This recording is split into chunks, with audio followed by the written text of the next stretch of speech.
ಚಿನ್ನಪಾದ ಯಾತ್ರೆಯ ಸಮಯದಲ್ಲಿ ನಾವು ಮೊದಲು ಪಂಬಾ ನದಿಯ ದಡದ ದರ್ಶನ ಪಡೆಯುತ್ತೇವೆ.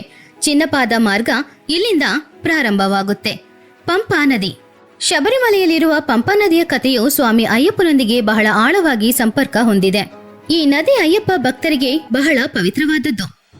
ಶಬರಿಮಲೆ ಆಲಯದ ಮುಖ್ಯ ಕಥೆಯಲ್ಲಿ ಪಂಬಾ ನದಿಗೆ ಬಹಳ ಮುಖ್ಯವಾದ ಸ್ಥಾನವಿದೆ.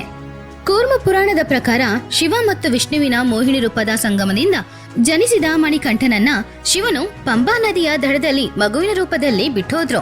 ಪಾಂಡ್ಯ ರಾಜ್ಯದ ಪಂದಲ ರಾಜ ರಾಜಶೇಖರ ಮಕ್ಕಳಿಲ್ಲದೆ ಕಷ್ಟಪಡ್ತಾ ಇದ್ದಾಗ ಬೇಟೆಯಾಡಕ್ಕೆ ಅಡವಿಗೆ ಬಂದಾಗ ಪಂಬಾ ನದಿ ತೀರದಲ್ಲಿ ಇದ್ದ ಮಣಿಕಂಠನನ್ನ ತಗೊಂಡೋಗಿ ಅವರು ಸಾಕ್ತಾ ಇದ್ರು. ಈ ನದಿನೇ ಸ್ವಾಮಿ ಅಯ್ಯಪ್ಪನ ಜನ್ಮಕ್ಕೆ ಸಾಕ್ಷಿಯಾಗಿ ಎಲ್ರೂ ಅಂದ್ಕೊಳ್ತಿದ್ದಾರೆ. ಆದ್ರಿಂದಾನೇ ಪಂಪಾ ನದಿ ತುಂಬಾನೇ ಪವಿತ್ರವಾದದ್ದು.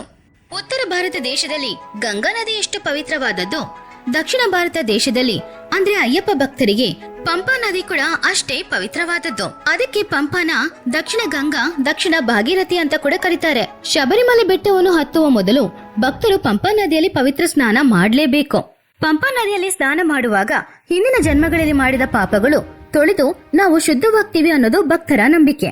ಪಂಪಾ ನದಿಯಲ್ಲಿ ಸ್ನಾನ ಮಾಡಿ ಅಲ್ಲೇ ಇರುವ ಪಂಪಾ ಗಣಪತಿ ದೇವಾಲಯದಲ್ಲಿ ಪೂಜೆ ಮಾಡಿ ಆಮೇಲೆ ಎಲ್ರೂ ಬೆಟ್ಟವನ್ನು ಹತ್ತುತ್ತಾರೆ.